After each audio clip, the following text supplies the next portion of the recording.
Hello and welcome to the podcast on negotiation. And today with a very special guest, Shane Ray Martin. Nice to have you with us, Shane. Hey, it's great to be with you, Dr. Remy. And also, Adam, a two-time TNC participant. That's amazing. Thank you so much for your kind support.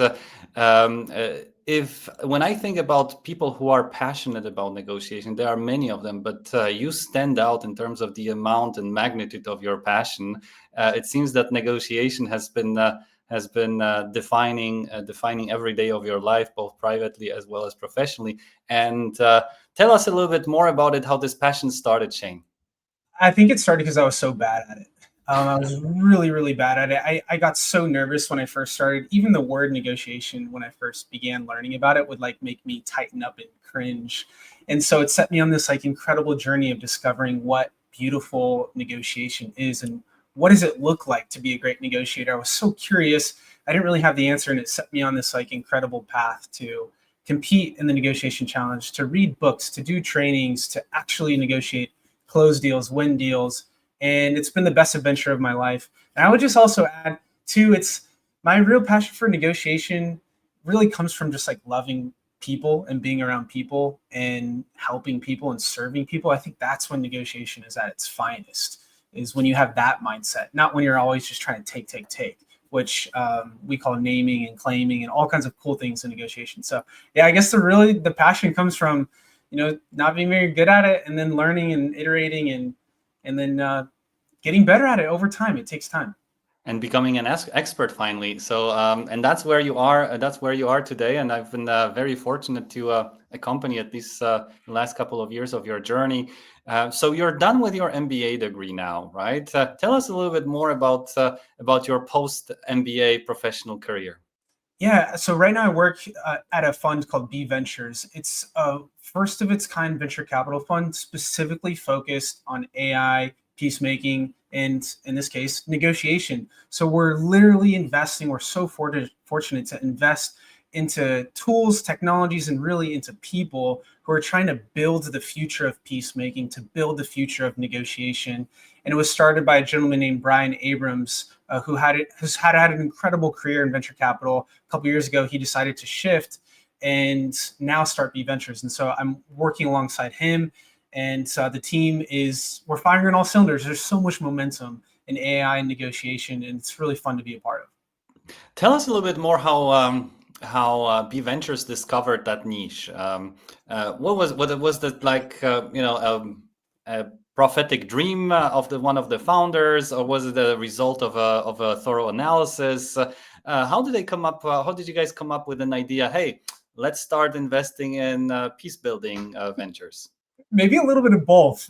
Maybe a little bit of both, which is great. It really was a natural sort of beginning. I think that's the sign of like either a great negotiation or the start of something really beautiful, is when it just naturally happens. None of it was forced. The quick story on the 60-second story is, in the MBA program, one of the entrepreneurship classes I was in, I had to create basically a business. The business I created was a venture capital fund focused on peace, just because I was interested in it. I knew about venture, I knew about tech, I knew about peace and negotiation. It turns out in my research, there was someone who was already doing it, and this was B Ventures in this case. And so it just all kind of works naturally, beautifully. So, I think it's a combination of maybe a prophetic dream and a combination of just recognizing there's a gap and there's a huge opportunity for AI to redefine the way in which we get to peace, the way in which we get to negotiate.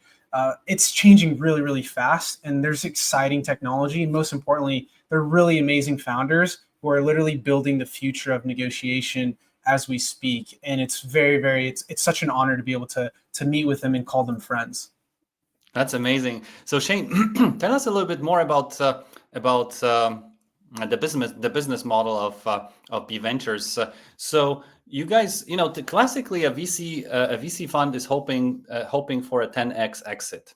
Yes, and in case of peace building startups, what is the bet that you guys are making? Are you hoping that there will be so much conflict that the amount of conflict will tenfold, and therefore you will need a lot of peace building startups?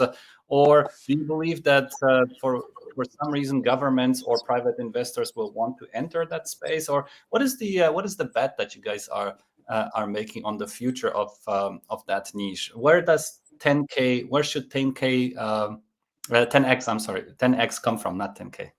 The 10x will come from a couple different places, but first it starts with the founders who are actually building the technology for profit and for peace. So let me back up and clarify.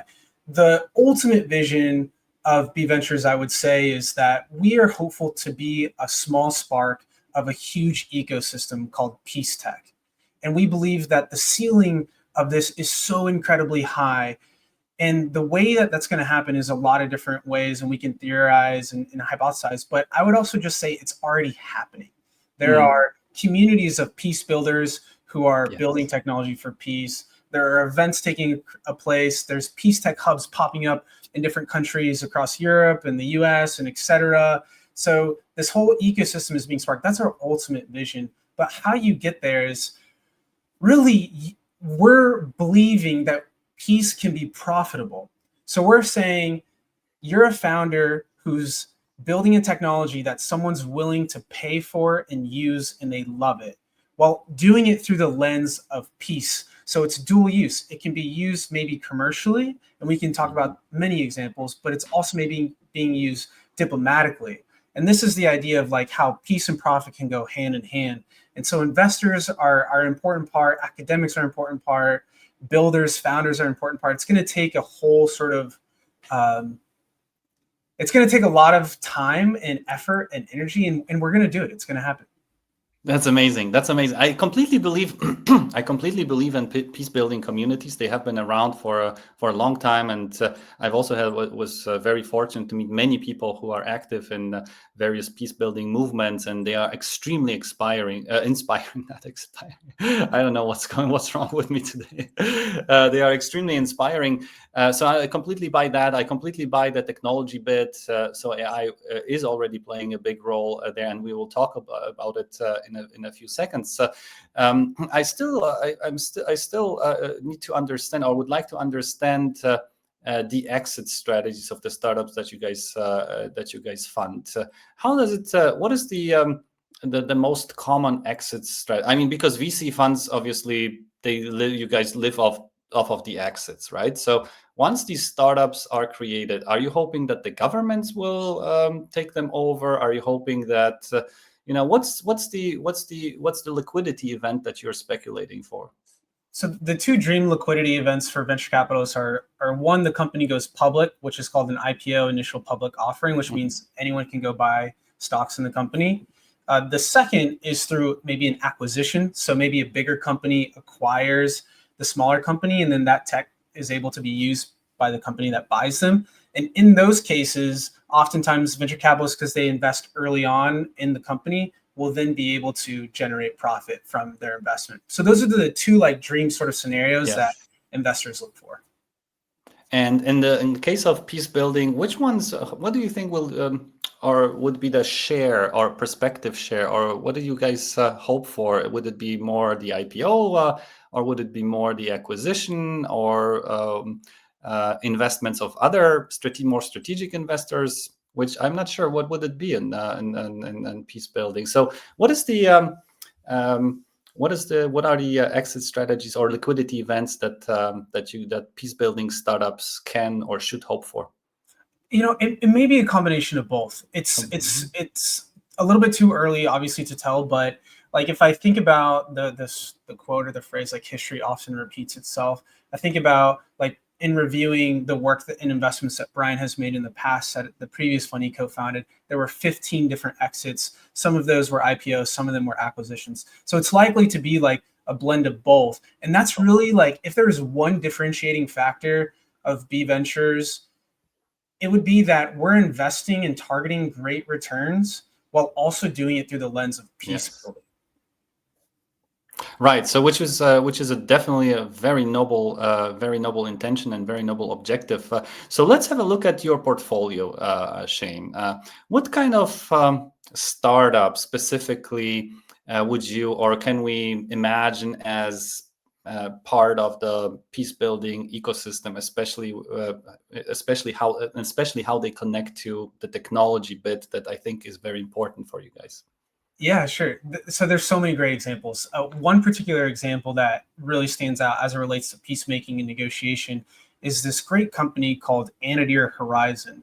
About 3 months ago, Business Insider in May featured them, basically essentially saying that AI has the potential to disrupt peace and to make change. And how they're doing this is they were running in-person simulations at Harvard. This was before Ukraine invaded Russia, and they predicted 75 days before, through these wargaming scenarios in person, that Ukraine would get invaded by Russia 75 days before. So they're able to predict it using these human sort of simulations. It's very expensive, takes many days.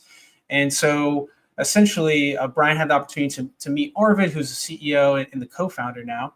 And he asked Arvid, are you able to do this not just once a month, but maybe once a day? Or how about like 10 times a day? Could you simulate these sort of negotiations happening? And Arvid said yes. And the rest is history. They raised a great round and they're off to the races. They're finding customers. And basically, they're like a strategic decision making machine for negotiations. They can help you predict black swan events before they happen. And imagine the power of that if you're the CEO of Nvidia or a publicly traded company. Like, how would conflict and disruptions in your supply chains be able to be found out before they occur? That's really, really valuable. And so this is just like one breakthrough or one sort of example of many out there that are being built. And the ecosystem of PSEC has grown so much just in 1 year. We've mapped it all out, and 2025 is almost double the size of 2024 as it relates to how many companies are building AI negotiation / peacemaking tools. So Entity Horizon is one example. There will be many more, hopefully, to come. Knock on wood. Oh, I'm sure they will, and it's very inspiring that technology has been or has been used to predict certain events, and I think even disruptive events can be to a certain degree predicted by disruptive technology. I was wondering, because in the title of our today's podcast, right, we also want to focus on the activity of building peace or restoring, not only predicted conflict, right? I mean, which is, I think, the easier part, if I may say, right? I mean, because we can also argue that there were people out there who were also claiming that there would be a violent conflict between Ukraine and Russia within a reasonable time frame. Yes, the question is, can we use technology to build peace once the conflict has already occurred? Yes. An example is a company that's US based, but founders are in Slovakia and Europe, is called Culture Pulse. They use these basically digital twins of societies, and they can help essentially determine and predict like where conflicts like could be prevented or what actions could be taken by running these digital simulations. So I think it's both and it's before the conflict and also during and maybe even after. But a lot of this is to be written, and ultimately it's up to the negotiators, the founders, the people on the ground who are building this technology and finding problems to solve. That's what it's all about. A lot of founders get hooked on the solution and the product, when in reality, what's really important is distribution and solving a problem. Because oftentimes the best technology might not be the one that scales the most. It's actually the one who has mastered distribution and also just solved the problem that people are willing to pay for and to use. That's amazing, Shane. I completely agree. Identifying problems that people are willing to pay for to get solved is the key in venture building, and also VCs, venture capital. So, and I completely understand and can relate to the case that predicting or be a bit being better able to predict the eruption of conflict has a certain monetary, or can have a certain monetary price tag. I also understand that building digital twins of societies allow us to model certain conflict processes, and maybe also experiment a little bit with conflict resolution strategies digitally before we make the mistakes while trying to experiment with real societies. Is there anything else that comes to your mind in terms of problems that ambitious founders who are listening or watching us today could focus on in terms of using AI for peace building, regardless of the stage of the conflict management process, prediction management, the conflict or reconciliation at the end? Yeah, I think about polarization. I think about misinformation. I think about uh, COVID affecting supply chains and how disruptive that was. I mean, that's only the tip of the iceberg. There's so many problems to solve. And the truth is, Remy, that it's ultimately up to the customers and not up to me of what should be built. I think one of the greatest things a founder can do is to go put themselves in the midst of people who are struggling and put themselves in the midst of where the problems are. And that is ultimately like how you build something powerful for humanity and also for your shareholders, your team, etc. But I think about like all the things that are going on in the world. It's like there's no shortage of problems to solve, right?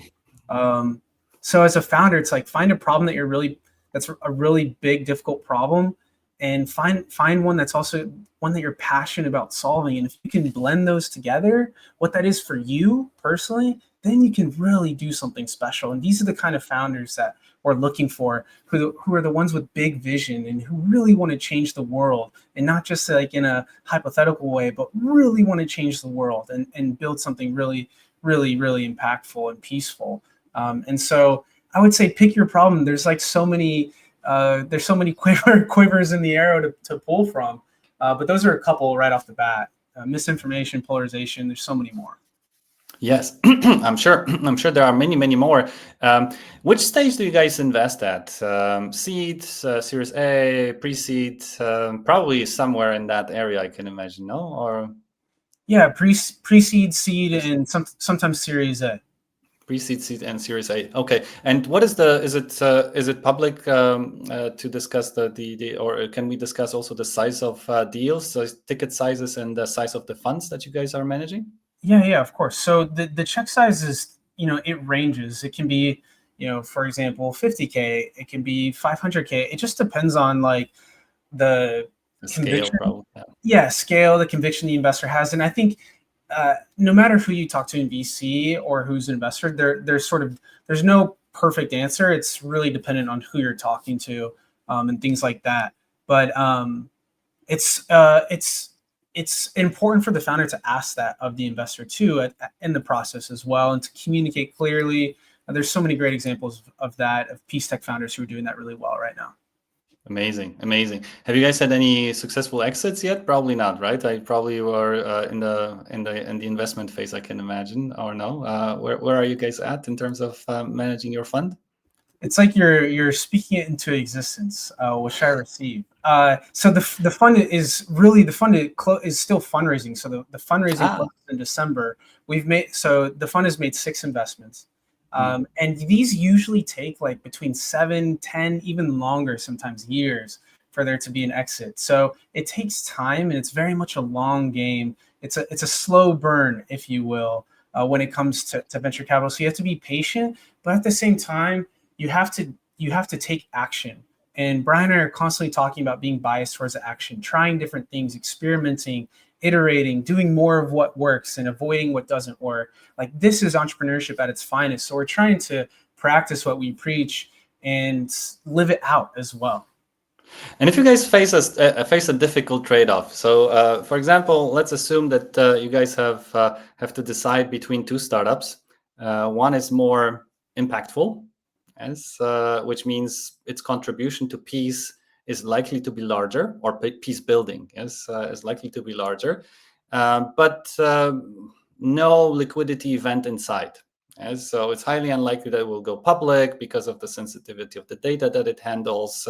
It's highly unlikely to be bought by a competitor or to be invested in by a larger strategic investor. So low probability of getting your 10x.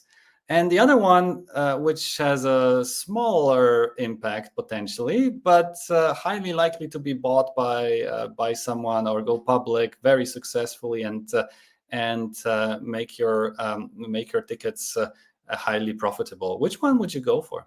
So our mandate is to build a profitable venture fund. So we'd lean towards the two, but I wouldn't just as an investor leave the first one out to dry.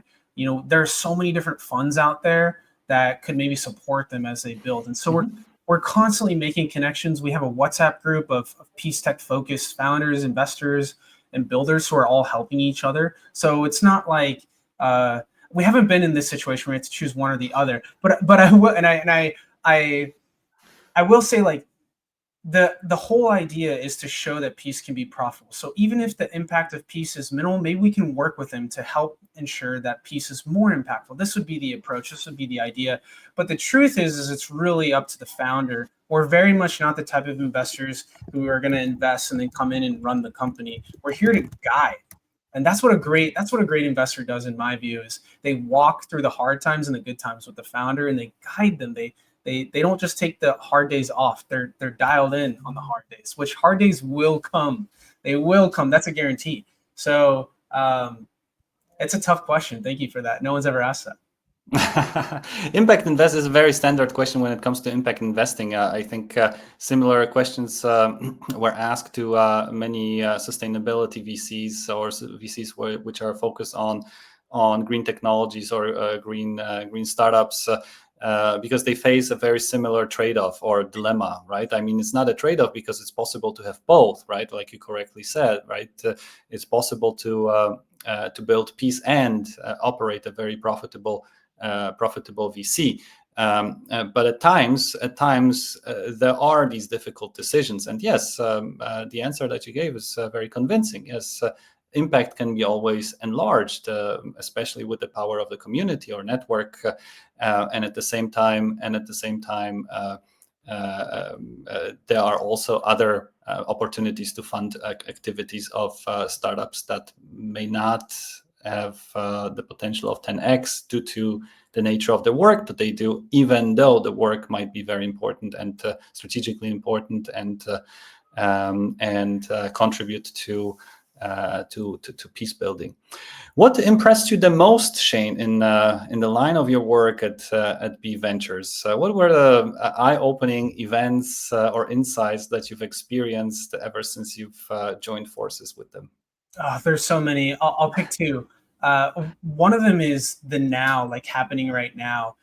Peace Tech has been around for over a decade. If you search for it on YouTube, there's videos about Peace Tech being built and used. But it wasn't until a couple of years ago, I would say, that it's becoming looked at and visualized through the lens of it being profitable and long-term sustainable. So I think that's really, really exciting. When I see events like the one happening in Silicon Valley in a couple of weeks that are like sold out and oversubscribed, it's really, really intriguing. I think that's a sign, that's a signal that there's something there and that people are curious. And I think it's something, candidly, that people who are on the left or the right or center, like, most people want peace. So it's something that a lot of people can get behind. And I think it's really cool to see the momentum and the people showing up to the events and the buzz in the WhatsApp groups taking shape, and founders, saying like, oh, like, wow, I can build for profit and for peace. Like, I didn't know about this. That's what we hear a lot. So like, that's one on a short-term basis. I think that the other thing is, like, the other sort of light bulb moment has been when we were in Amsterdam, actually, about 5 or 6 months ago. There was these sort of big time investors on stage. They manage, billions and billions of dollars, and they were European, and they were asking, hey, we have these SEG goals, but like, we don't want to like invest in war and missiles. Like, if only there was an alternative. And Brian and I are like, in the back of the room, basically like jumping up and down. We're like, hey guys, like, it exists. You can hit your goals while also staying out of the kill chain, they would say, in defense tech. And it's just like PSEC is like the flip side of the same coin as defense. It's a non-violent way to essentially solve conflict. And this is how we're approaching it. So seeing and hearing those stories and then us just having the conversation about it today, I think is really encouraging. That is massive in itself. And I would actually, I want to throw a quick question back at you because it's been a couple years now in TNC where you've been able to leverage AI in negotiation. Where do you think AI could impact negotiation and peace building like long term? Oh, that's a very good question, Shane. Thank you for asking. Now I feel like I'm my own guest on the podcast. But let me try to give it a shot. Um, I think what we've been observing in the last, let's say, close to 10 years, especially once the artificial intelligence technology has become more accessible to entrepreneurs and individuals, is our different phases of or different types of applications. Yes. So the first, the initial phase was, hey, it's gonna replace negotiators. Yes? So that's Pactum AI. That's the early wave of AI startups in negotiation, where which automate, let's say, especially procurement processes, but sometimes also sales processes, and replace them with algorithm-based intelligence. Yes. So after a while, I guess we've seen that although this market exists, many large companies that subscribe to that vision of becoming more efficient by using AI in their procurement or sales processes. Though I think we've witnessed also a wave of resistance. And so some people said, but wait a minute, are we really sure that we want to leave it in the hands of the machines, right? Are we really sure that they are better than us? So I think the second wave was the assistance systems, where people said, okay, I want to keep doing it myself, but I want to be a better educated negotiator, a negotiator that doesn't overlook anything, who has someone at his or her side, that keeps unbiasing our decisions, that keeps eye on the problem, that somehow assists me and helps me drive the process and find the best solution. And I think what I'm most especially interested in right now is the third wave, which at some point emerged very early, though it's still quite small, and that's the wave of teaching us how to do it. Yeah, so it's not the assistance system, it's not the autonomy, but it's the education and pedagogy that I start believing in the most.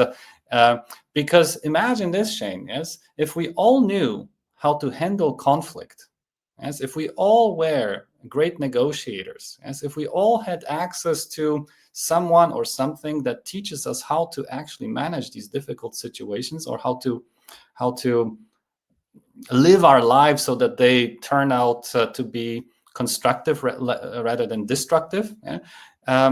Our world would probably not even need startups working on peace building. Yes, because there would be peace, yes, or more peace, right? We would be able to handle these difficult situations, and we would be able to find reasonable solutions. And that's the area which I decided to focus on a couple of years ago. We're building Discursa.ai, and this is something that we're going to also offer use also in our competitions. We tested it beginning of the year in Cape Town in our competition for students, and it worked quite well. Now we're planning to use it with the competition, which is, by the way, coming up very soon. Next week is the first round. The last 2 days for registering for our competitions are right now. So registration deadline is always October 1st, which is in 2 days. And we're planning to expose the participants to our technology, and hoping that they help us improve it, and at the same time it will help us capture negotiation skills better, compare negotiation skills better, and excuse me. And I think there's still quite a lot that we need to learn. And if we can learn in a better and more efficient way without always looking for the gurus, right, or the professors, if we have access to an unbiased and always available and ready platforms where we could learn negotiation in a fun science-based way, I think this is something which I can imagine has a great future. Truly, and the future is being written. And when the students in South Africa, when they used AI, did the ones with AI, did they perform better? Was there any sort of benchmarks that you saw or anything? We didn't have a de-assistant system back then yet. It's something that we're building as we speak. We're building something that is taking up a lot of our intellectual capacity at the moment, and that is the coach that sort of leads to making myself redundant. Then once you've built the product, I can retire. No, but but what we need is less the autonomy of an AI or the ability of the assistant systems. What we need is something that allows us to draw conclusions based on the observations of the way we negotiate. Yes, and this is the most tricky part. Which, by the way, as we heard from one of our advisors, could be used also in other contexts. In the context of peace building, in the context of therapy, in the context of you name it.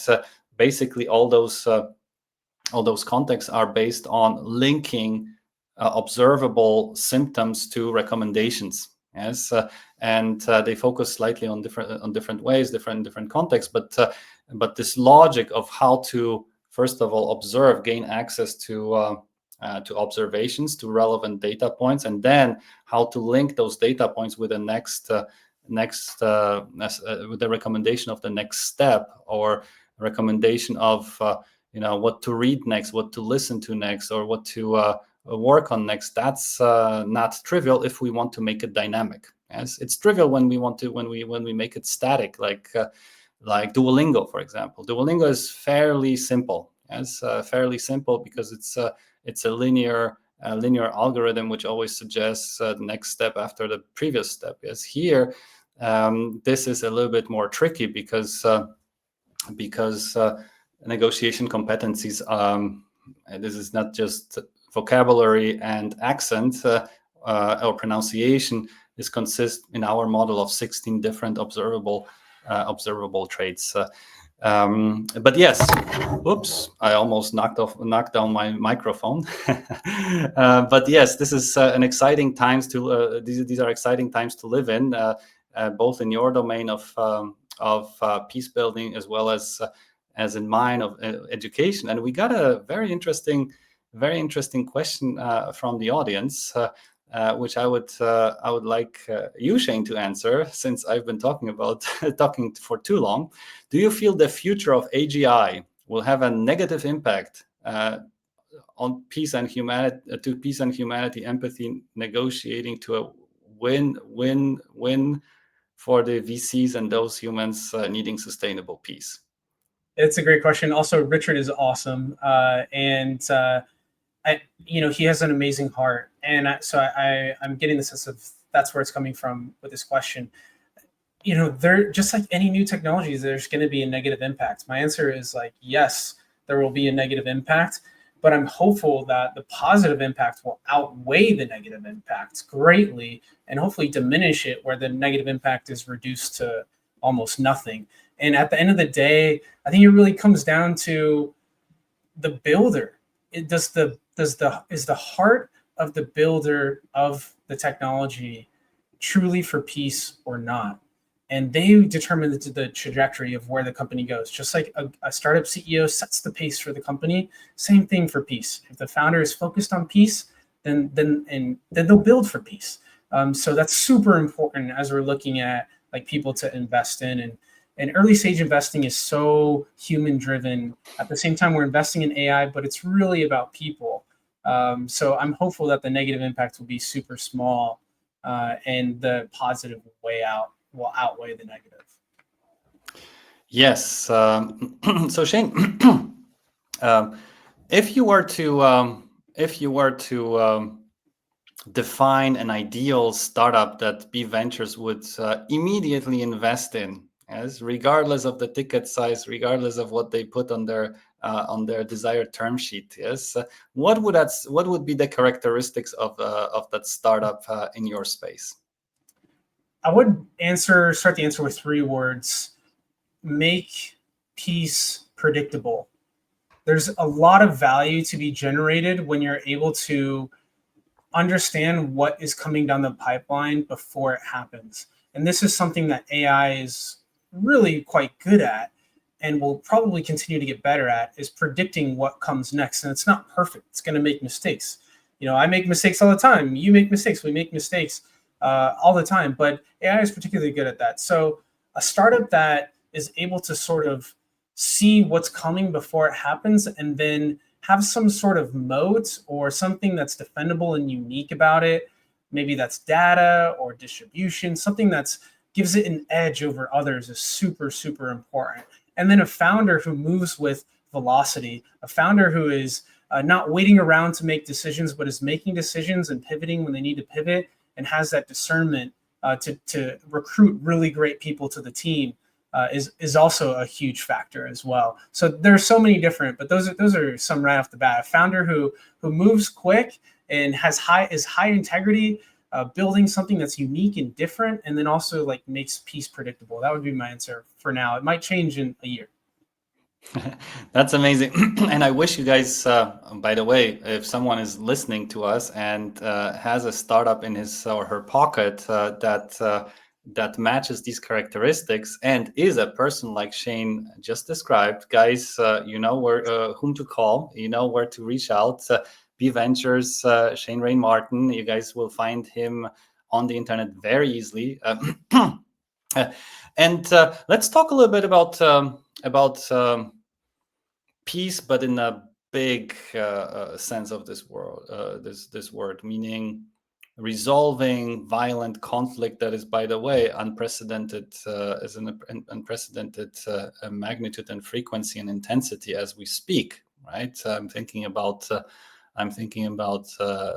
Russia's invasion of Ukraine. I'm thinking about what is happening in Gaza.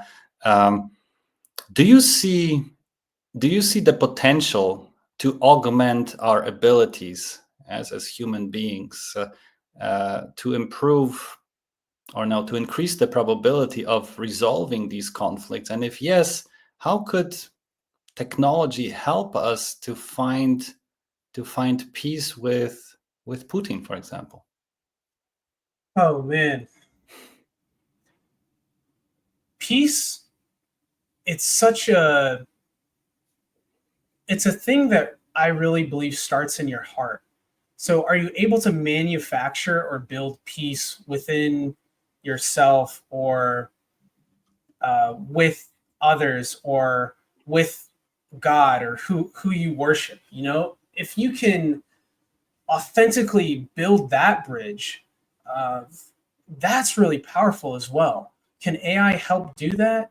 Maybe, maybe not. I think it gets a little bit sort of dicey when you mix those two together. But that's the whole purpose of entrepreneurship, is to operate without knowing the answer, operating under the assumption that you're on sort of an adventure to find out what the answer is. And the only way you find out is by trying different things. I think in a more practical sense, though, Remy, one of the things that comes to mind is like, one of the biggest reasons why negotiations fail is because there's a lack of empathy for the other side.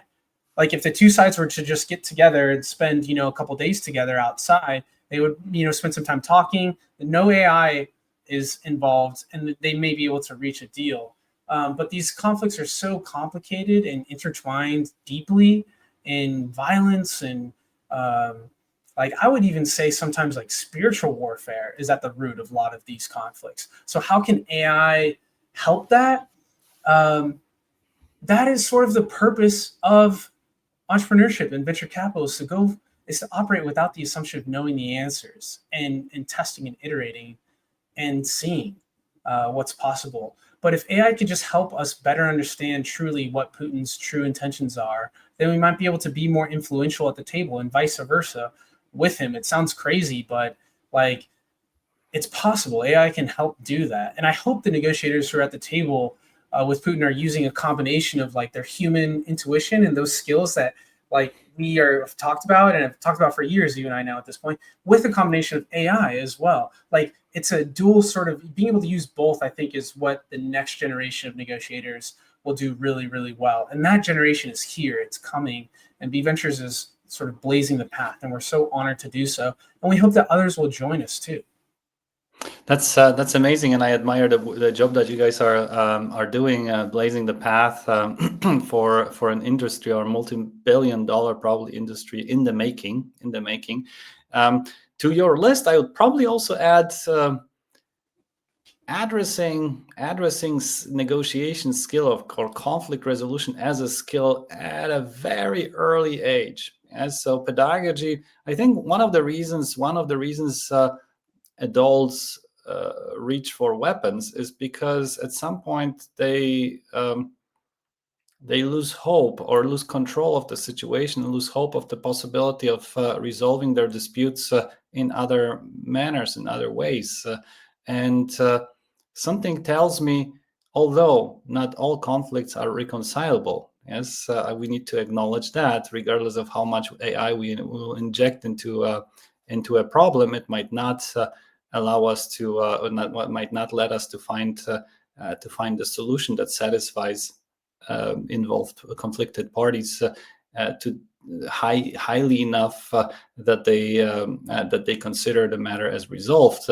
But at the same time, there are many instances which are resolvable, which we don't resolve. Yes, and I think there's a lot that we can do in terms of injecting AI into negotiation pedagogy, making negotiation and conflict resolution classes fun, engaging, and more accessible, not attached to expensive programs at business and law schools, but like democracy, be available for all those who are interested in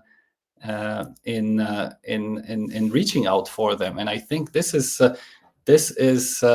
might not be as profitable of a business, but at least this is the vision that inspires me as an educator, me as a negotiation professor, to make myself redundant in favor of technology, in favor of democratizing access to negotiation skill and making it available to everyone who needs it, and not only those who can study at elite universities. I think there might be something to it. With every person who takes a negotiation class, the probability of conflict hopefully goes down. And imagine multiplying that by 8 billion. Right. And then combining it with like a good ethical use of AI in the mix to assist you, then you really have something powerful.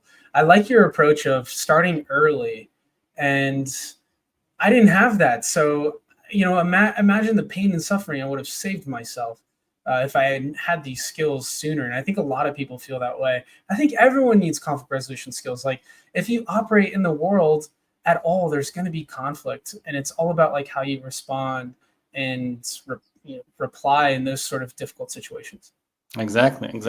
Do you think ultimately the ultimate way of towards using technology and peace building would be replacing individuals with more capable technological solutions that can identify potential solutions and agree to them easier than we as human beings? I think, and the way if I'm looking at the world now, I'm thinking like gut reaction, like maybe yes. Like I think about all the unnecessary bureaucracy and the things that the ego, a lot of these things that the AI doesn't really. It has these sort of traits, but it's programmed in. But isn't that sort of a sad existence if AI took over all of that and it just did everything for us? It sort of reminds me of the movie Wall-E, where everyone's just, just sitting there all day doing nothing. I don't think that that will happen to humanity, but it is something to consider. But man, when I just see everything moving so slow, I think about like people who I think intentions are good, perhaps, but just are doing a terrible job. Like maybe AI could be better than them.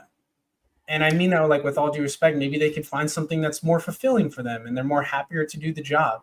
But like, will AI replace the entire United Nations next year? I don't think so.